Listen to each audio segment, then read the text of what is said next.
before Persia became an empire, before Alexander marched across Asia, and centuries before Rome dominated the Mediterranean, a powerful kingdom rose. Its armies built fortresses on impossible cliffs.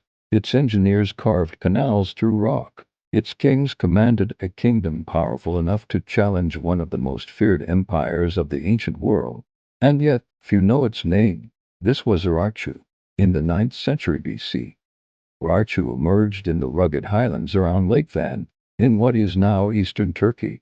The landscape was harsh. Mountains dominated the horizon. Winters could be severe, and controlling the valleys and mountain passes was essential.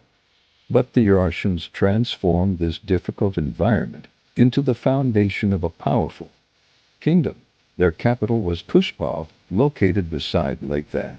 High above the water, the rulers of Urartu developed a formidable citadel on the great rock of Van. From strongholds like this, Urartian kings controlled surrounding lands and watched the routes crossing the highlands. But to the south stood something far more dangerous: Assyria. The Neo-Assyrian Empire possessed one of the most formidable military systems of the ancient Near East. Its armies conquered cities and destroyed rebellions. Urartu was close enough to become both a rival and a threat. Assyrian inscriptions describe repeated campaigns into the lands of Urartu. But Urartu did not simply disappear.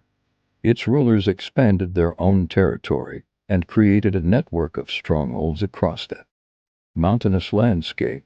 During the reigns of kings such as Menua and Argishti, Urartian power expanded dramatically.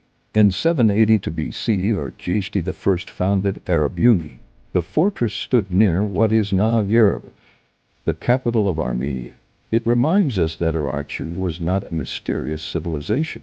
Its rulers left their own inscriptions carved into stone. Those inscriptions reveal something remarkable. The Urartians were extraordinary builders. They constructed fortresses with massive stone foundations, developed agricultural settlements, and built sophisticated water systems. One of their greatest achievements was a canal associated with King Menua, built nearly 3,000 years ago, that supported agriculture in challenging environments. Water helped feed the kingdom, but metal helped make it powerful. Urartian craftsmen became highly skilled in bronze and ironworking.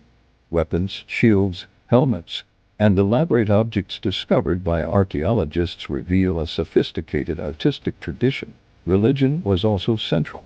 At the head of their pantheon stood Holi, the kingdom's principal god, to whom military victories were dedicated.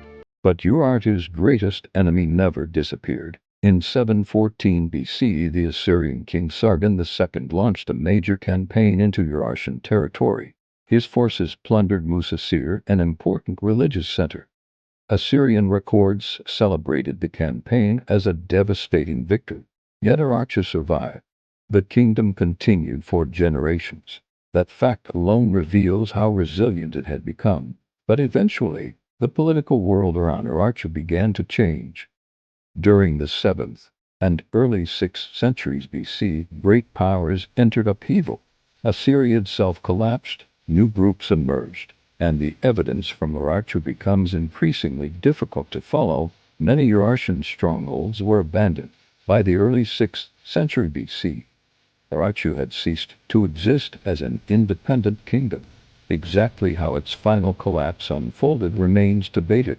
There was no single dramatic moment archaeology can identify as the instant it disappeared. Instead, its political system seems to have broken apart during a period of regional instability. But the people did not simply vanish. Cultures change, populations survive, new political identities replace older kingdoms. The highlands continued to be inhabited. For centuries, ruined fortresses remained. Stone inscriptions survived on cliffs.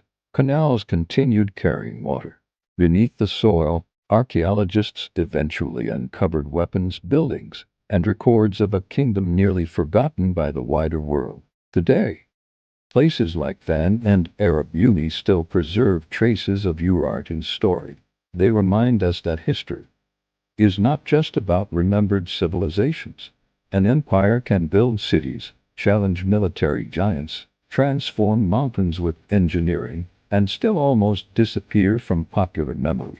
Nearly 3,000 years later, the fortresses of Urartu remain above the ancient highlands, silent, weathered, but not forgotten. This was the kingdom that challenged Assyria. This was Urartu. And this is Archives Ancient, where the forgotten world comes back to life.